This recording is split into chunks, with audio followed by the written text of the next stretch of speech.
30 сол пеш замоне ки Тоҷикистон даргири ҷанги дохилӣ буд, Зулфия барои кору зиндагии беҳтар ба Туркия рафт ва худро дар он ҷо ба унвони як корофарини муваффақ tasbit кард. ӯ ибтидо дар корхонаҳои истеҳсоли либос кор мекард.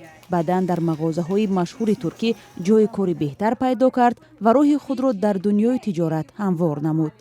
Зулфия эътироф мекунад ки расидан ба ин нуқта кори осоне набуд, зеро ба қавли ӯ тиҷорат ин таваккал аст. дар давраи пандемия низ ман корамро мутаваққиф накардам. тиҷоратро аз тариқи онлайн роҳандозӣ намудам. фармоишро аз тариқи онлайн қабул мекардам. мо ҳамеша ба суолҳои муштариён посух медиҳем. Туркия пас аз Русия ву Қазоқистон кишвари нисбатан дастрас барои кору зиндагӣ ва тиҷорати шаҳрвандони Тоҷикистон аст. баровардҳои ғайрирасмӣ ҳокӣ аз он аст ки тақрибан 10,000 тоҷикистонӣ дар ин ҷо кору иқомат мекунанд. Фирӯза Ҳайдарова 12 сол қабл ба Истанбули Туркия рафт ва ҳоло дар як ширкати маъруфи туркӣ кор мекунад. ширкате ки Фирӯза дар он кор мекунад бо такя ба таҷриба ва забондонияш ӯро ба кор қабул кардааст. масалан чӣ мехоҳад, талаби онҳоро назорат мекунам, чӣ хел моделҳо бисёртар ба фурӯш мераванд, муштариҳо бисёртар чӣ гуна тарзи моделҳоро пӯшидан мехоҳанд, талабот нисбат ба кадом моделҳо ҳаст, ҳамна назорат кардам моделҳои барои дӯхтан, барои сохтани моделҳо соидат мекунам. Фирӯза Ҳайдарова мегӯяд қабл аз он ки ба Истанбул биёяд дар мактаб муаллимаи риёзӣ буд. вақте таъмини зиндагӣ барояш мушкил шуд, тасмим гирифт ба муҳоҷират ба хориҷ аз кишвар равад. духтар дорам, онҳо калон шудан, онҳои фарзандо чӣ қадар ки калон шудан, талаботи онҳоям зиёдтар шуд.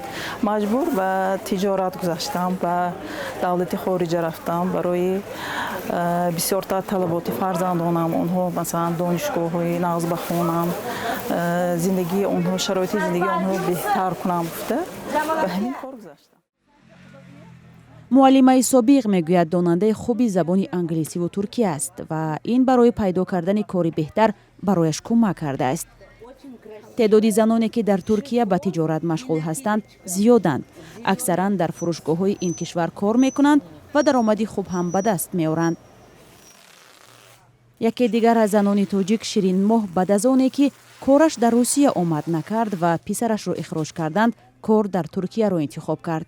4 сол пеш бо хонаводааш вориди Истанбул шуд. дар аввал надонистани забон барояш мушкил буд, вале баъдан забони туркиро аз худ кард. ҳама кор душворӣ дорад.